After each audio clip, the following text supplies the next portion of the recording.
What's good, peeps? Thanks always for passing by the channel. Much appreciated. Hit that subscribe button if you guys are new. Apologies if it's coming across a bit dark in this video. I've got a light that I normally use right here, which has just turned off. This light right here. Just turned off, and I can't be asked to charge it because it will take about 30-45 minutes because I want to get this video up. I do have a light here. Believe it or not, I've got a light above me. I've got a light in the corner as well. Fucking lights everywhere. But yeah, enough about lights. Let's talk about Dereck Chisora. I'm going to try my best to break down that rant or dissect it anyway. It's a bit difficult. But first, let's talk about the fact that he's not with Dave Coldwell for this fight, which I interpret as meaning he's no longer with Dave Coldwell. Right? David Haye gave, I think, possibly the worst excuse I've ever heard as to why they're not working with each other anymore. David Haye, I think, said something along the lines of, it's a logistical reason. I mean, really, David? Come on, Davey. If you're going to just blatantly lie, I'd rather you not answer the fucking question. I'd rather you say, you know what, you need to speak to Dave Coldwell or Chisora. Just don't lie. What, they've only just realised they're 4 hours away from each other. 2 fight camps in. They've only now just realised that one lives in Sheffield and one lives, where does Chisora live? In Kent on a farm. This is a massive fight for Chisora, and you want us to believe the reason they've parted ways less than what, 7 weeks before a major fight is because of a 4-hour distance? No. No chance, right? I mean, there's been a misunderstanding in camp, a difference of opinions, might be financial, but it's definitely not because one's in Sheffield and one's in fucking Kent. That's some bullshit. I had Joseph Parker as a favourite, not a big favourite, but a favourite, like 60-40 maybe. Now, fuck me, I'm leaning 80-20. 80-20. I mean, you don't want things like this happening 7-8 weeks before a major fight. You just don't. I mean, what does Chisora do now? Does he go to Don Charles? Does he train himself? I mean, what does he do? Does he get a new trainer in, like a completely new trainer who's going to try and teach him new things? I mean, that's impossible. I mean, you can't teach an old dog new tricks. That's the phrase, right? You definitely can't teach him new tricks in fucking 6, 7, 8 weeks. It's not possible. So, yeah, this isn't good. This isn't good. But let's move on from that until we know a bit more, until we hear from Dave Coldwell. He's very honest in these interviews. Let's hope he can be a bit more honest than David Haye. Let's talk about this rant. That's what I'm going to call it. I've seen Kugan Cassius say things like Dereck Chisora lost the plot. He didn't lose the plot. He was trying to make a point here. And let's try to understand or break down that point. Now, it's difficult to fully understand where that rant came from because we've not heard from Chisora. I think Kugan Cassius had the opportunity to ask David Haye, his manager, some real questions and didn't. And Eddie Hearn glossed over it. But I'm going to try and understand the point he's trying to make.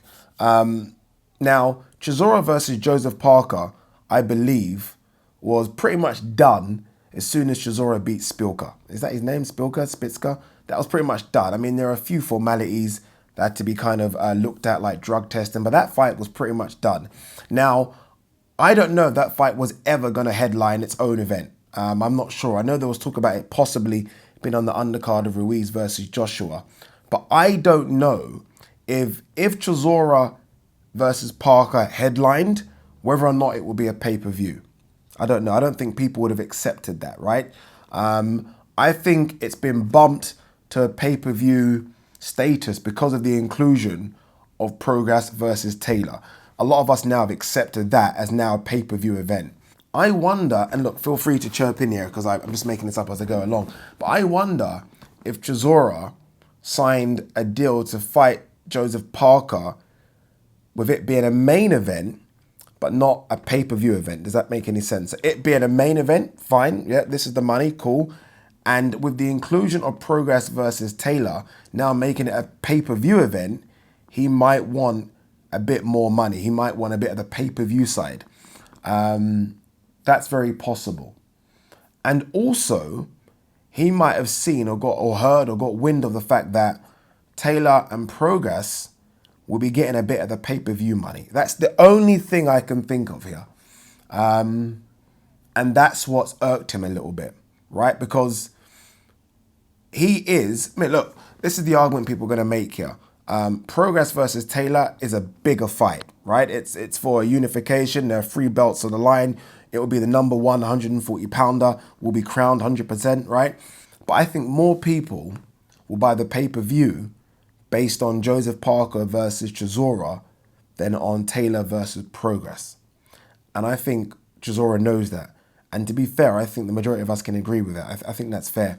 So I can only think that he isn't getting a slice of the pay-per-view, right? He's getting what he's signed to get, right? So I don't know, that could be a basic of 1 million, but he's not getting any of the pay-per-view money.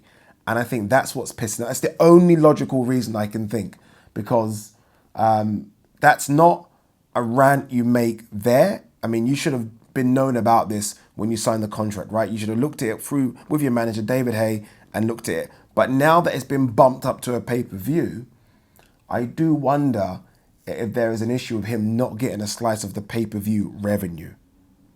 That's the only thing I can think of.